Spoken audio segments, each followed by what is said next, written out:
వచ్చేస్తున్నాను. On the way. Palakollu enter అయిపోతున్నా. నీకోసమే చూస్తున్నావురా. ఇక్కడ భోజనాలు స్టార్ట్ అయిపోయాయి. మీరు స్టార్ట్ చేసేయండి, నేను జాయిన్ అయిపోతాను. సరేరా, త్వరగా వచ్చేయ్.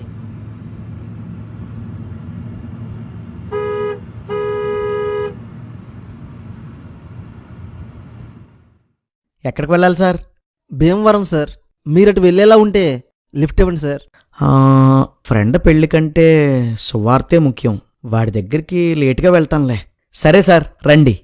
Thank you sir. మీ పేరు సార్? చంద్రశేఖర్. మా నాన్నగారు స్వాతంత్ర సమరయోధుడు, అందుకే ఆ పేరు పెట్టారు. మా తాత ముత్తాతల నుండి మాకు దేశభక్తి ఎక్కువ. మిమ్మల్ని చూస్తుంటేనే అర్థమవుతుందండి. మరి మీ పేరేంటి? డానియల్ అండి. ఓ, మీరు బ్రిటిష్ వారా? అదేంటి సార్ అంత మాట అనేశారు? బ్రిటిష్ వాడు మనల్ని దోచుకున్నంతా దోచుకుని వెళ్ళిపోతూ మళ్ళీ వచ్చి దోచుకోవడానికి అనువుగా ఉండడం కోసం క్రైస్తవ మతాన్ని వదిలి వెళ్ళారు. మీరు అందులోని వారే కదా, కాబట్టి నా దృష్టిలో మీరు బ్రిటిష్ వాళ్ళే. మీ మాటల్లో చాలా డెప్త్ ఉంది సార్. కానీ ట్రూత్ లేదు. ఎందుకని? భారతదేశానికి సువార్త క్రీస్తు శకం 52లో యేసుక్రీస్తు శిష్యులలో ఒకడైన థామస్ ద్వారా వచ్చింది. ఆయన తమిళనాడు, కేరళ ప్రాంతాల్లో సువార్త చేసి వేల మందిని ప్రభువులోకి నడిపించాడు. కొందరు మతోన్మాదులతో పొడవబడి చెన్నైలోనే చంపబడ్డాడు. ఆ తరువాత నెమ్మదిగా క్రైస్తవ్యం విస్తరిస్తూనే వచ్చింది. తర్వాత ఎప్పుడో బ్రిటిష్ వాళ్ళు వచ్చారు. వాళ్ళకి క్రిస్టియన్స్కి ఏ సంబంధం లేదు. దేశభక్తి గల మీకు దేశ చరిత్ర తెలియకపోతే ఎలా సార్? చరిత్ర అంటే మరి తెలుసుకుంటాను. ఇందాక ఒక మాట అన్నావు, క్రిస్టియన్స్కి బ్రిటిష్ వారికి సంబంధం లేదు అని. అదెలా? బ్రిటిష్ వాడు క్రిస్టియన్ కాదా? బ్రిటిష్ వాడు క్రిస్టియన్ కావచ్చు, కానీ వారి వల్ల ఇక్కడ సువార్త జరగలేదు. పైగా వారి పాలనలో సువార్త చేయనివ్వకుండా మిషనరీలను అడ్డుకున్నారు కూడా.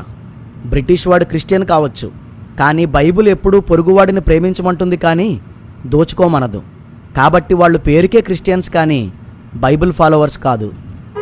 అందుకే వాళ్ళకి క్రిస్టియన్స్కి సంబంధం లేదు. వీరప్పన్ హిందూ కదా, సో హిందువులంతా స్మగ్లర్లు అవుతారా, లేక హిందూ మతం స్మగ్లింగ్ను సపోర్ట్ చేస్తుందంటారా?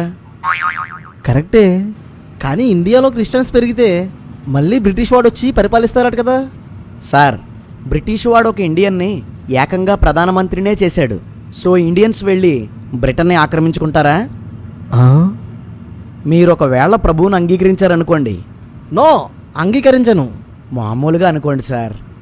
సరే. బాప్తిజమం తీసుకోగానే బ్రిటన్ మీద మీకు ప్రేమ పుట్టేస్తుందా? ఇండియన్స్కి సువార్త రావడానికి కానీ, ఇండియన్స్ ప్రభువుని నమ్ముకోవడానికి కానీ ప్రత్యక్షంగా కావచ్చు, పరోక్షంగా కావచ్చు, బ్రిటిష్ వాడు కారణం కాదు. ఇంకెందుకు మేము వాళ్ళని అభిమానిస్తాం?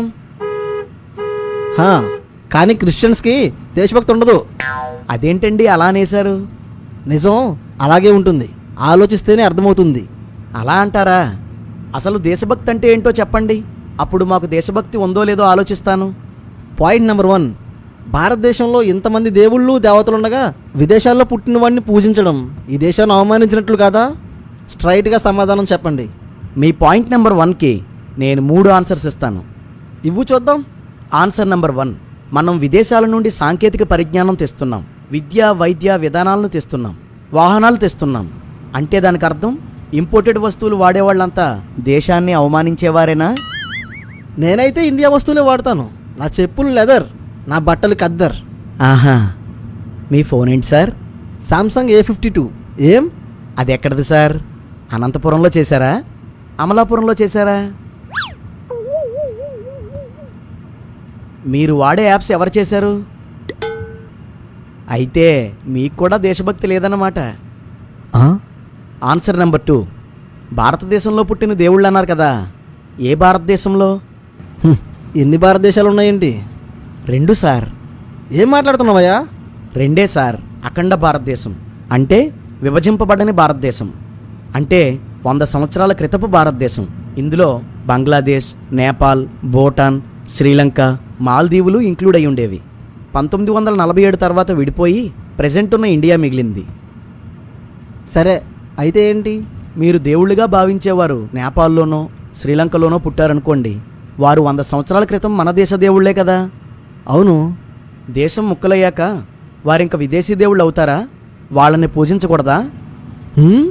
ఎన్నోసార్లు విభజించబడిన మన భారతదేశం ఇంకోసారి విభజన చెంది నార్త్ ఇండియా, సౌత్ ఇండియాగా ఒకవేళ విడిపోతే నార్త్ ఇండియాలో పుట్టిన మీ రాముడు కృష్ణుడు విదేశీ దేవుళ్ళు అయిపోతారా? వాళ్ళని పూజించడం మానేస్తారా? Answer number 3. భీమవరం త్వరగా వస్తే బాగున్ను. 100 సంవత్సరాల క్రితం భారతదేశం ఇన్ని దేశాలతో కలిసి ఉంటే 1000 సంవత్సరాల క్రితం 2000 సంవత్సరాల క్రితం ఎంత పెద్దదిగా ఉండేదంటారు? ఇంకా ముందుకు వెళ్తే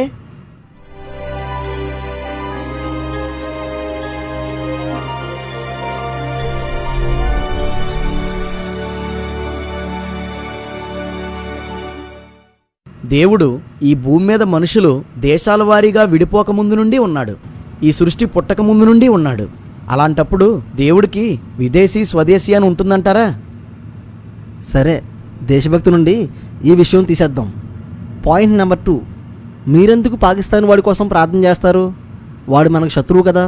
దేవుడు శత్రువుల క్షేమం కోసం ప్రార్థన చేయమన్నాడు, అందుకే చేస్తాం. పాకిస్తాన్ బాగుండాలని కోరుకోవడం అంటే ఇండియా పాడవాలని కోరుకోవడం కాదు. 2 దేశాలు క్షేమంగా ఉండాలని కోరుకోవడం.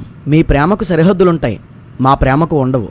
మీరు భారతీయులందరూ నా సహోదరులు అంటారు, మేము ప్రపంచంలో ఉన్నవారంతా మా సహోదరులే అంటాం. ఇది తప్పంటారా? దేశాన్ని ద్వేషించడం అంటారా? Point number 3. ప్రతి మతస్థులు ఎవరి పని వాళ్ళు చేసుకుంటున్నారు. మీరు మాత్రం మత ప్రచారం చేసి దేశంలో శాంతి భద్రతలకు భంగం కలిగిస్తున్నారు. మీకు దేశభక్తి ఉంటే ఇలా చేస్తారా? మన దేశంలో మత విషయంలో శాంతి భద్రతలు పాడవడానికి కారణం మత ప్రచారం కాదు, మతోన్మాదం. మీ పాయింట్ నెంబర్ 3కి నేను 3 ప్రశ్నల్ని సమాధానంగా అడుగుతాను. ఆలోచించి సమాధానం చెప్పండి. Question number 1. ఎప్పుడైనా ఎక్కడైనా ఏ క్రైస్తవుడైనా యేసును నమ్ముతావా నమ్మవా అంటూ ఏ హిందువును గాని ముస్లింను గాని కొట్టడం తిట్టడం జరిగిందా? లేదు. సో క్రైస్తవులు మత ప్రచారం చేయడానికి శాంతి భద్రతలకు భంగం కలిగించలేదు. కానీ సువార్త ప్రచారాన్ని ఆపాలని కొందరు మతోన్మాదులు క్రైస్తవులను తిట్టారు, కొట్టారు, చంపారు కూడా. ఎప్పటికీ అది జరుగుతూనే ఉంది. అలాంటి సందర్భాల్లోనే కొంత అల్లర్లు చోటు చేసుకున్నాయి. సో మతపరంగా శాంతి భద్రత పాడవడానికి కారణం మతోన్మాదమే. Question number 2. దేశభక్తి అంటే దేశ చట్టాలని గౌరవించడం. దేశం భావ వ్యక్తీకరణ హక్కునిచ్చింది, మత స్వాతంత్రపు హక్కునిచ్చింది. మేము ఆ హక్కుని వాడుకుంటున్నాం. కొందరు ఆ హక్కుని దుర్వినియోగం చేస్తున్నారు, ఆటంకపరుస్తున్నారు. అంటే రాజ్యాంగాన్ని ధిక్కరిస్తున్నారు. ఇందులో ఎవరు దేశభక్తులు? హక్కులను వినియోగించుకునేవారా, ఆటంకపరిచేవారా? Question number 3. క్రైస్తవులు దేశ శాంతి భద్రత విషయంలో ప్రముఖ పాత్ర పోషిస్తున్నారు. ఎలా అంటే పర్సంటేజ్ ప్రకారం ఇతర మతస్థుల కన్నా అతి తక్కువ నేరాలు క్రైస్తవుల్లో నమోదవుతున్నాయి. అది శాంతి భద్రతలు కలిగించడం కాదా? పర్సంటేజ్ ప్రకారం ఇతర మతస్థుల కన్నా చాలా తక్కువ శాతపు క్రైస్తవులు మాత్రమే తమ పొరుగు వాళ్లకు నష్టాన్ని కలిగిస్తారు. అది శాంతి భద్రతలు కలిగించడం కాదా? క్రైస్తవ సంస్థలు అనాథలకి ఆశ్రమాలు, పేదలకు విద్య, వైద్యం అందించడం వలన భవిష్యత్తులో దేశానికి ప్రమాదంగా మారబోయే ఇలాంటి వారిని ప్రయోజకులుగా మారుస్తున్నారు. ఇది శాంతి భద్రతలు కలిగించడం కాదా? మేము సువార్త చేసేది కూడా దేశ క్షేమం కోసమే. ప్రభుత్వ పథకాలు, నియమాలు దేశ ప్రజల శరీరాల కోసం. మా సువార్త మన దేశ ప్రజల ఆత్మల కోసం. క్రైస్తవులు ఎక్కువ ఉన్న దేశాలు ఎప్పుడూ క్షేమంగా శాంతి భద్రతలతోనే ఉంటాయి. Next point sir. ఇంకేమీ లేవు. నాకు మాత్రం ఒక క్లారిటీ వచ్చింది. దేశభక్తి అంటే ఈ మట్టిని ప్రేమించడం కాదు, మనుషుల్ని ప్రేమించడం.